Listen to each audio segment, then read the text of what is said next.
What is the Matrix? Control. The Matrix is a computer-generated dream world, built to keep us under control in order to change a human being into this. We're joined by Representative Dan Itse, who is one of the sponsors. In fact, his name is listed as first on the bill, so I guess he must have been the one that introduced it and wrote it. The state of New Hampshire, and it is House Concurrent Resolution 6, and it's the strongest and the best we've seen, saying they have right to revolt under their Article 10 in New Hampshire, live free or die. They will pull out of the union if this basically continues and happens. That's the way I read the last page. If gun confiscation happens, if martial law happens, if they try to have youth brigades, which has all been announced. So, Representative Itse, thank you so much for coming on with us. Well, I'm very proud to. I want to make sure that I'm perfectly clear about one thing. The objective of this resolution is not secession. The objective, the happiest resolution of this resolution would be a revitalized union within the confines of the Constitution. That said, if the general government should choose to aggress in a manner that nullifies the Constitution, it is impossible to secede from something that doesn't exist. And the preceding language, which does talk about essentially nullification of the Constitution, is not my language. That was those are Thomas Jefferson's words. Well, I understand. When the government becomes destructive of the aims of the Bill of Rights, Constitution, Declaration of Independence, it is null and void. It is not just a right. It is a duty to break it Absolutely. up and reform it. So, please, sir, what made you write this legislation? What made you put Thomas Jefferson's words in there? I thought I recognized them.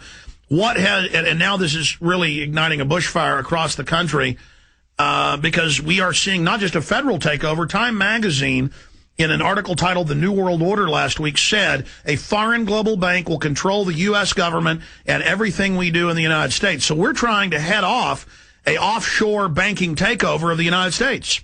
Absolutely, and many other things. What inspired me? Well, I mean, this isn't something new on my agenda. I submitted a resolution calling for the repeal of the odious portions of the Patriot Act in, I think, 2003.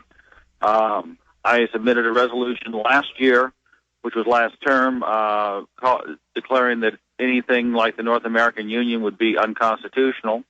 But then this summer, when I was studying for my role as James Madison in the National Heritage Center for Constitutional Studies skit that we do every year, I came across the Kentucky resolutions, and they are just such a perfect statement of all the principles involved.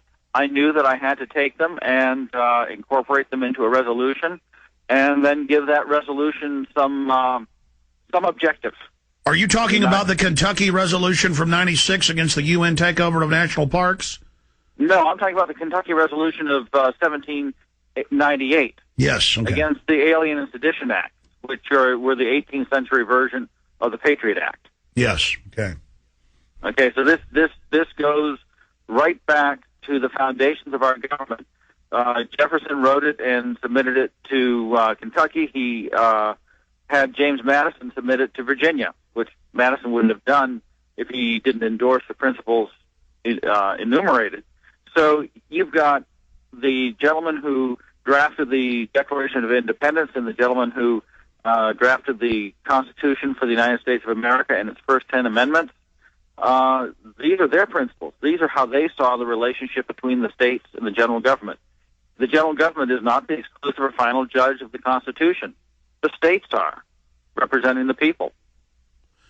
Sir, and that's because the central government can be taken over by outside or corrupt forces within, and so the states are obviously... It's because the states are the parties to the compact.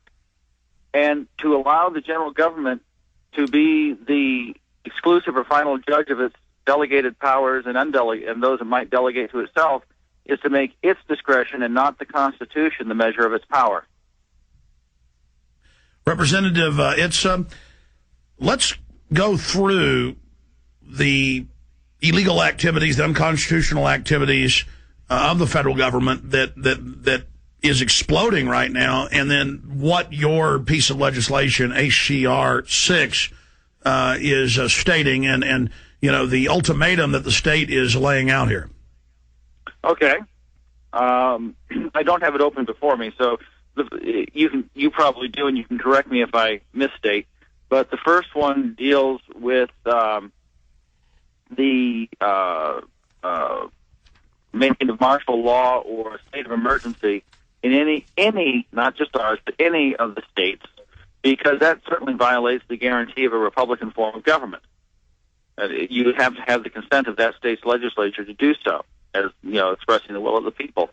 The second one is involuntary servitude other than a draft during a time of war. And in fact, there are good constitutional arguments against a draft because it would deprive the states of their militia.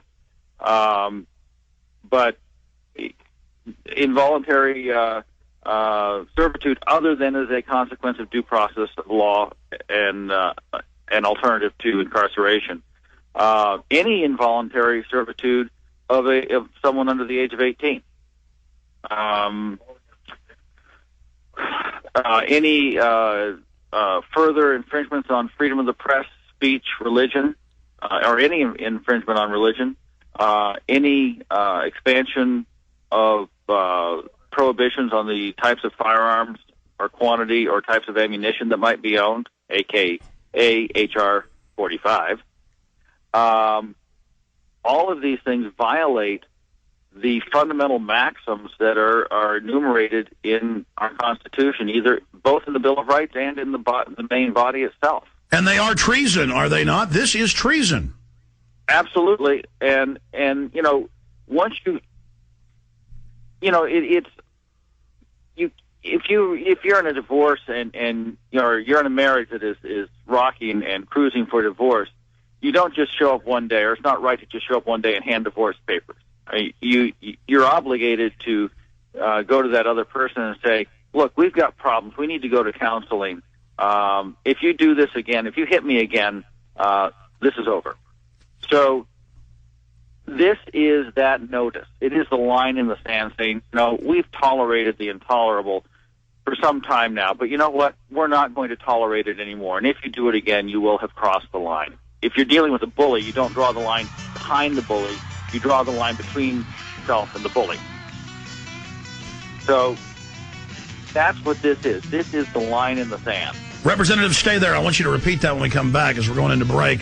Finish up with your comments. And I've had other state reps on. I want to see if you're aware. I'm sure you are. You sound very informed about PDD 51 and other things, because they're definitely making their move. Do you understand how dark it is? How far down the line we are? How late it is? By the way, we started about a month ago really hammering this issue of the states and more of them declaring independence. Coast to Coast AM had me on a few days ago. Glenn Beck monitors that show and this show. He's going to have Representative Itse on his show tonight. He's leaving in about 30 minutes to go be on that show. So vital what you get out of this show, sir, with all the Fox News folks that don't know what's happening. And I'm going to be on Coast to Coast 3 hours next Monday with a bunch of other state reps. So thanks to you, the listeners, spreading the word. This is now becoming a major national story. And we don't have a hope. The federal government is taking over right now. FEMA camps, FEMA camp legislation, mass arrest, mass inoculation news, youth brigades. Representative Dan Itse, please continue with what you were saying about, and you filed this before Obama was even in office. I mean, that's key. Right. I filed it last September. I crafted it last July and August. So this, to me, this is not a new idea. This is vital for our times. It didn't matter to me whether it was Barack Obama or John McCain that would be elected, I saw the same handwriting on the wall. So now it is time for the states to assert themselves. There is no way that we are going to take back the general government in one giant gulp. If we have any hope at all, is to take it back one bite at a time, 50 small bites. And it's important that the people know that the selection of their representatives at the state level is far more important than their selection at the federal level, because their state representatives and executives are far more dangerous to them. We can reach far deeper into their pockets and their households, but we are also their only defense against the general government.